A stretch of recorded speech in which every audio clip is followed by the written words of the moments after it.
नमस्कार, स्वागत है आप सभी का। आप देख रहे हैं एनएमएफ न्यूज। आपके साथ मैं हूं नम्रता चौधरी और इस वक्त की बड़ी खबर आपको बताते हैं।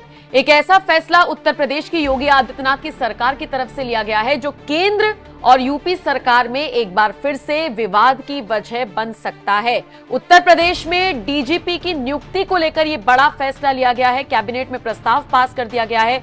निश्चित तौर पर जो फैसला आया है वो आपको जानना चाहिए और फैसला ये कहता है कि डीजीपी की नियुक्ति अब उत्तर प्रदेश की सरकार ही करेगी, इसमें और किसी का हस्तक्षेप नहीं होगा। हालांकि ये जो फैसला आया है इसको लेकर अब तरह तरह की बातें हो रही हैं, क्योंकि उत्तर प्रदेश पंजाब के बाद ऐसा दूसरा राज्य बना है जिसने ये परमिशन या कह लीजिए ये फैसला अपने हाथों में ले लिया है।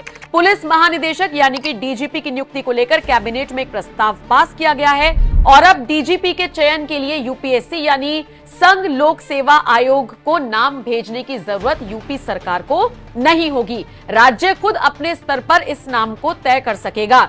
नया नियम तो यह भी कहता है कि डीजीपी का कार्यकाल 2 साल का होगा। हालांकि सरकार के इस फैसले पर अब विपक्ष आपत्ति उठा रहा है, सवाल उठा रहा है। अखिलेश यादव ने इसको लेकर ट्वीट भी कर दिया है। क्या उन्होंने ट्वीट किया है ये मैं आपको आगे बताऊंगी, लेकिन उससे पहले ये जान लीजिए कि उत्तर प्रदेश में डीजीपी की नियुक्ति का मामला और इसका तूल पकड़ना ऐसा कोई पहली बार नहीं हो रहा, बल्कि ये समझ लीजिए कि लंबे वक्त से ये विवादों का मसला रहा है, ये विवादों का विषय रहा है। 1 जुलाई 2021 को डीओपीटी की संस्तुति के बाद 1987 बैच के आईपीएस मुकुल गोयल को डीजीपी बनाया गया था।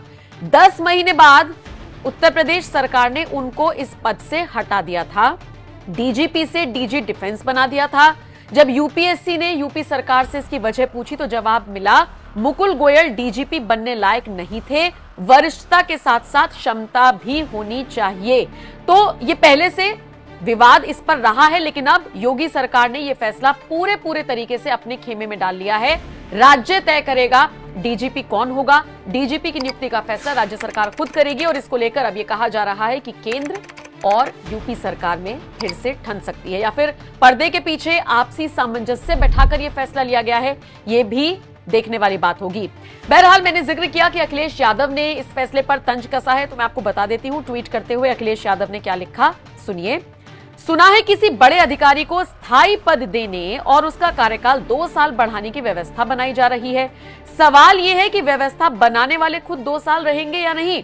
कहीं ये दिल्ली के हाथ से लगाम अपने हाथ में लेने की कोशिश तो नहीं है। दिल्ली बनाम लखनऊ 2.0। अखिलेश यादव 2.0 नाम इसे इसलिए दे रहे हैं क्योंकि 4 जून को जब लोकसभा चुनावों के नतीजे आए थे उस वक्त हमने देखा था कैसे खबरें आई थी अमित शाह वर्सेस योगी आदित्यनाथ को लेकर। हालांकि खबरें बहुत सारी आई, 2 खेमे बीजेपी के अंदर बटे हुए थे ऐसा नजर आ रहा था, लेकिन वक्त रहते बीजेपी ने इसे सुलझा लिया और अब ऐसी कोई खबर ना सामने आती है ना पर्दे के पीछे से आती है। लेकिन इसीलिए अखिलेश यादव ने इसे नाम दिया है दिल्ली बनाम लखनऊ 2.0।